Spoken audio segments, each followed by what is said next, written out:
Hi ವಿದ್ಯಾರ್ಥಿಗಳೇ, ಎಲ್ಲರೂ ಕೂಡ ನನ್ನ ಚಾನಲ್ಗೆ ಸ್ವಾಗತ ಹೇಳ್ತಾ ನೋಡಿ, SLC ಮುಗಿದ ಮೇಲೆ ಫಸ್ಟ್ ಇಯರ್ ಮತ್ತು ಸೆಕೆಂಡ್ PUCಗೆ ಅಡ್ಮಿಷನ್ ಮಾಡಬೇಕಾದ್ರೆ ಕೆಲವೊಂದು ಎಷ್ಟೋ ವಿದ್ಯಾರ್ಥಿಗಳಿಗೆ ಕನ್ಫ್ಯೂಸ್ ಇದ್ಬಿಡುತ್ತೆ.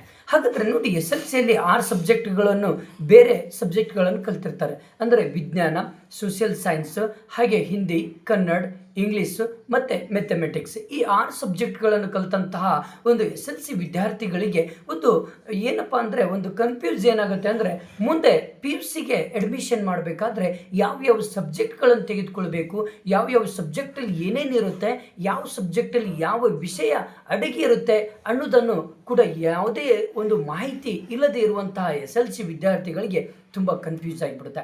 ಈ ಒಂದು ವಿಡಿಯೋದಲ್ಲಿ ಆ ಎಲ್ಲ ಕನ್ಫ್ಯೂಷನ್ ಇವತ್ತು ನಿಮಗೆ ನಿವಾರಣೆ ಮಾಡ್ತೇನೆ. ಈಗಲೇ ಸಬ್ಸ್ಕ್ರೈಬ್ ಮಾಡಿ, ಹಾಗೆ ನನ್ನ ಚಾನಲನ್ನು ನಿಮ್ಮ ಫ್ರೆಂಡ್ಸಿಗೆ ಶೇರ್ ಮಾಡೋದನ್ನು ಮಾತ್ರ ಮರಲಿಕ್ಕೆ ಹೋಗಬೇಡಿ. ನೋಡಿ ಬನ್ನಿ, ಹಾಗಾದರೆ ನೋಡಿ, SLC ಮುಗಿದ ಮೇಲೆ 3 ರೀತಿಯ ಕೋರ್ಸ್ಗಳು ನಿಮಗೆ ಅವೈಲೇಬಲ್ ಇರುತ್ತೆ. ಒಂದು ಆರ್ಟ್ಸ್ ಮತ್ತು ಒಂದು ಕಾಮರ್ಸ್, ಒಂದು ಸೈನ್ಸ್ ಅಂತ. ಫಸ್ಟ್ ಆರ್ಟ್ಸ್ ನಾನು ಹೇಳಿಬಿಡ್ತೇನೆ.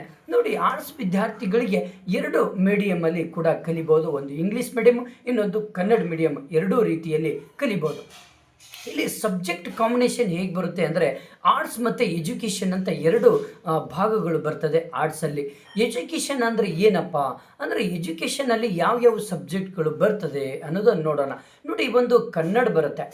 ನೆಕ್ಸ್ಟು ಲ್ಯಾಂಗ್ವೇಜ್ 1 ಕನ್ನಡ ಬಂದರೆ, ಲ್ಯಾಂಗ್ವೇಜ್ 2 ಇಂಗ್ಲೀಷ್ ಬರುತ್ತೆ. ಇಂಗ್ಲೀಷ್ ಬದಲು ನೀವು ಹಿಂದಿ ಆದರೂ ತೊಗೊಳ್ಬೋದು, ಇಂಗ್ಲೀಷ್ ಆದರೂ ತೊಗೊಳ್ಬೋದು. ಈ 2 ಲ್ಯಾಂಗ್ವೇಜಲ್ಲಿ ಒಂದು ಆಪ್ಷನ್ ನೀವು ಮಾಡ್ಕೊಳ್ಬೋದು. ಇದು ಲ್ಯಾಂಗ್ವೇಜಲ್ಲಿ ಆಯಿತು. ನೆಕ್ಸ್ಟ್ ಆಪ್ಷನಲ್ ಲ್ಯಾಂಗ್ವೇಜಲ್ಲಿ ಒಂದು ಇತಿಹಾಸ ಬರುತ್ತೆ, ಒಂದು ಸಮಾಜಶಾಸ್ತ್ರ ಬರುತ್ತೆ, ಇನ್ನೊಂದು ರಾಜ್ಯಶಾಸ್ತ್ರ ಬರುತ್ತೆ. ಇನ್ನೊಂದು ಸಬ್ಜೆಕ್ಟ್ ಬಂದುಬಿಟ್ಟು ಎಜುಕೇಷನಲ್ಲಿ ಅಲ್ಲಿ ಎಕನಾಮಿಕ್ಸ್ ಮತ್ತು ಎಜುಕೇಷನ್, ಶಿಕ್ಷಣಶಾಸ್ತ್ರ, ಅರ್ಥಶಾಸ್ತ್ರ ಮತ್ತು ಶಿಕ್ಷಣಶಾಸ್ತ್ರ 2 ರೀತಿಯ ನಿಮಗೆ ಸಬ್ಜೆಕ್ಟ್ಗಳು ಇರ್ತದೆ. ಒಂದು ವೇಳೆ ನೀವು ಶಿಕ್ಷಣಶಾಸ್ತ್ರವನ್ನು ಆಯ್ಕೆ ಮಾಡಿಕೊಂಡ್ರೆ ನಿಮ್ಮ ಒಂದು ಕೋರ್ಸ್ ಎಜುಕೇಷನ್ ಅಂತ ಬರುತ್ತೆ. ಒಂದು ವೇಳೆ ಎಕನಾಮಿಕ್ಸ್, ಅರ್ಥಶಾಸ್ತ್ರವನ್ನು ನೀವು ಆಯ್ಕೆ ಮಾಡಿಕೊಂಡ್ರೆ ಆ ಕೋರ್ಸಿಗೆ ಆರ್ಟ್ಸ್ ಅಂತ ನಾವು ಹೇಳ್ತೇವೆ. ನೋಡಿ, ಆರ್ಟ್ಸಲ್ಲಿ ಬರುವಂಥ ಸಬ್ಜೆಕ್ಟ್ಗಳು ಇತಿಹಾಸ, ರಾಜ್ಯಶಾಸ್ತ್ರ, ಸಮಾಜಶಾಸ್ತ್ರ, ಅರ್ಥಶಾಸ್ತ್ರ ಅಂತ ಬರುತ್ತೆ. ಒಂದು ವೇಳೆ ಎಜುಕೇಷನ್ ನೀವು ಆಯ್ಕೆ ಮಾಡಿಕೊಂಡ್ರೆ ಶಿಕ್ಷಣಶಾಸ್ತ್ರ, ಸಮಾಜಶಾಸ್ತ್ರ, ರಾಜ್ಯಶಾಸ್ತ್ರ ಮತ್ತು ಇತಿಹಾಸ. ಅಂದರೆ ಈ 2ರ ಮಧ್ಯದಲ್ಲಿ ಒಂದೇ ಒಂದು ಡಿಸ್ಟೆನ್ಸ್ ಯಾವುದು ಅಂದರೆ, ಒಂದೇ ಸಬ್ಜೆಕ್ಟ್ ಡಿಸ್ಟೆನ್ಸ್ ಬರುತ್ತೆ, ಒಂದೇ ಸಬ್ಜೆಕ್ಟ್ ಚೇಂಜ್ ಆಗುತ್ತೆ. ಅದು ಒಂದು ಶಿಕ್ಷಣಶಾಸ್ತ್ರ, ಇನ್ನೊಂದು ಅರ್ಥಶಾಸ್ತ್ರ. ಈ 2 ಸಬ್ಜೆಕ್ಟಲ್ಲಿ ಆಯ್ಕೆ ಮಾಡಿಕೊಳ್ಳೋದ್ರಲ್ಲಿ ಇರುತ್ತೆ ನಿಮಗೆ. ಇಷ್ಟಾಯಿತು. ನೆಕ್ಸ್ಟ್ ಬಂದುಬಿಟ್ಟು ಏನಪ್ಪ ಅಂದರೆ, ಕಾಮರ್ಸಲ್ಲಿ ನೋಡೋಣ. ಕಾಮರ್ಸಲ್ಲಪ್ಪ ಅಂದರೆ ಆಲ್ಮೋಸ್ಟ್ ಕೆಲವೊಂದು ಏರಿಯಾಗಳ ಕಡೆ, ಕರಾವಳಿ ಸೈಡ್ ಹೋದರೆ ಕಾಮರ್ಸಲ್ಲಿ ನಿಮಗೆ ಇತಿಹಾಸ ಬರುವುದೇ ಇಲ್ಲ. ಯಾಕಂದರೆ ಫುಲ್ ಸಂಪೂರ್ಣವಾದಂತಹ ಸಿಲೆಬಸ್ ಬೇರೆ ಇರುತ್ತೆ. ನೋಡಿ, ಕರಾವಳಿ, ಉಡುಪಿ, ಮಂಗಳೂರು, ಉತ್ತರ ಕನ್ನಡ, ಗೋವಾ ಸೈಡ್ ಇಲ್ಲಿ ಇದು ಏನಪ್ಪ ಅಂದರೆ, ಕಾಮರ್ಸ್ ವಿದ್ಯಾರ್ಥಿಗಳಿಗೆ ಯಾವ್ಯಾವ ಸಬ್ಜೆಕ್ಟ್ ಇರುತ್ತೆ ಅಂದರೆ, ಆ ಸೈಡು ಒಂದು ಅಕೌಂಟೆನ್ಸಿ ಇರುತ್ತೆ, ಬಿಸ್ನೆಸ್ ಸ್ಟಡಿ ಇರುತ್ತೆ, ಸ್ಟ್ಯಾಟ್ ಇರುತ್ತೆ, ಎಕನಾಮಿಕ್ಸ್ ಇರುತ್ತೆ, ಕನ್ನಡ ಆ್ಯಂಡ್ ಇಂಗ್ಲೀಷ್ 6 ಸಬ್ಜೆಕ್ಟ್ಗಳು ಇರ್ತದೆ. ಜೊತೆಗೆ ಕಂಪ್ಯೂಟರ್ ಸೈನ್ಸ್ ಕೂಡ ಇರುತ್ತೆ.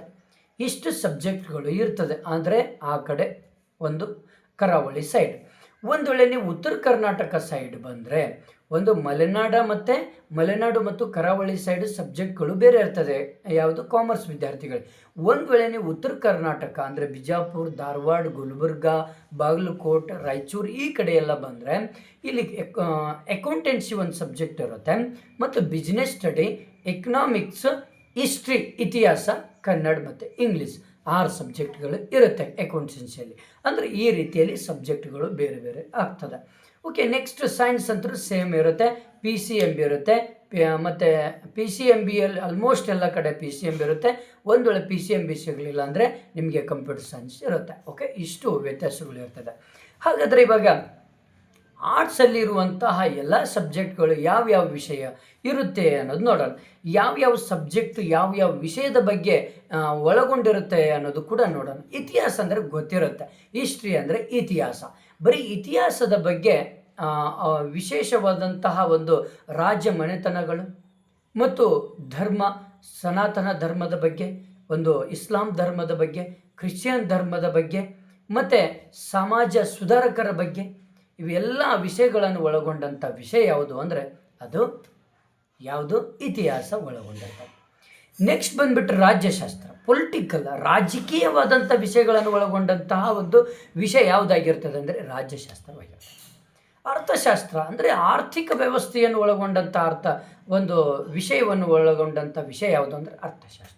ಸಮಾಜಶಾಸ್ತ್ರ ಏನನ್ನು ಒಳಗೊಂಡಿರ್ತದಪ್ಪ ಅಂದರೆ ಸಮಾಜದಲ್ಲಿ ಏನೆಲ್ಲ ಇದೆ, ಸಮಾಜದ ಬಗ್ಗೆ ಅಧ್ಯಯನ ಮಾಡುವುದೇ ಸಮಾಜಶಾಸ್ತ್ರವಾಗಿರ್ತದೆ. ಒಂದು ಸಂಘಟನೆ, ಸಂವಹನ, ಇವೆಲ್ಲ ಒಂದು ಆಟೋಟ ಚಟುವಟಿಕೆಗಳು, ಕುಟುಂಬ, ಇವೆಲ್ಲವುಗಳನ್ನು ಒಳಗೊಂಡಂಥ ಒಂದು ವಿಶೇಷವಾದಂಥ ವಿಷಯ ಯಾವುದಂದರೆ ಸಮಾಜಶಾಸ್ತ್ರ. ಶಿಕ್ಷಣಶಾಸ್ತ್ರ ಅಂದರೆ ಶಿಕ್ಷಣದ ಬಗ್ಗೆ ಅಧ್ಯಯನ ಮಾಡೋದು ಶಿಕ್ಷಣಶಾಸ್ತ್ರ. ಎಲ್ಲ ವಿಷಯಗಳನ್ನು ಒಳಗೊಂಡಿರುತ್ತೆ. ಕಾಮರ್ಸ್ ವಿದ್ಯಾರ್ಥಿಗಳಿಗಂತೂ ಅದು ಅಂತೂ ಯಾವ ವಿಷಯದಿರುತ್ತೋ ಆ ವಿಷಯಗಳನ್ನು ಇರುತ್ತೆ. ಸೈನ್ಸ್ ಅಂತೂ ಗೊತ್ತೇ ಇರುತ್ತೆ. ಈ ಎಲ್ಲ ನೀವು ಅರ್ಥವನ್ನು ಮಾಡಿಕೊಂಡು ನೀವು ಏನು ಮಾಡಬೇಕು, ಕೋರ್ಸ್ಗಳನ್ನು ಮಾಡಿದ್ದೀರಾ ಆಲ್ರೆಡಿ. ನೆಕ್ಸ್ಟ್ ವಿಡಿಯೋದಲ್ಲಿ ಏನಪ್ಪ ಅಂದರೆ ನಿಮಗೆ ನಿಮ್ಮ ವಿಷಯದಲ್ಲಿ ಯಾವ್ಯಾವ ಗದ್ಯಗಳು ಬರ್ತದೆ, ಯಾವ್ಯಾವ ವಿಷಯಗಳು ಟಾರ್ಗೆಟ್ ಇದೆ, ನಿಮ್ಮ ಬೋರ್ಡ್ ಪರೀಕ್ಷೆಗೆ ಯಾವ್ಯಾವ ವಿಷಯವನ್ನು ನೀವು ಓದಬೇಕು, ನಿಮ್ಮ ಬ್ಲೂ ಪ್ರಿಂಟ್ ಏನು, ನಿಮ್ಮ ಒಂದು ಎಷ್ಟು ಮಾರ್ಕ್ಸಿಂದಿರುತ್ತೆ, ಎಲ್ಲ ಸಂಪೂರ್ಣ ಮಾಹಿತಿಯನ್ನು ನಿಮಗೆ ಕೊಡ್ತೇನೆ. Okay, thank you friends, thank you.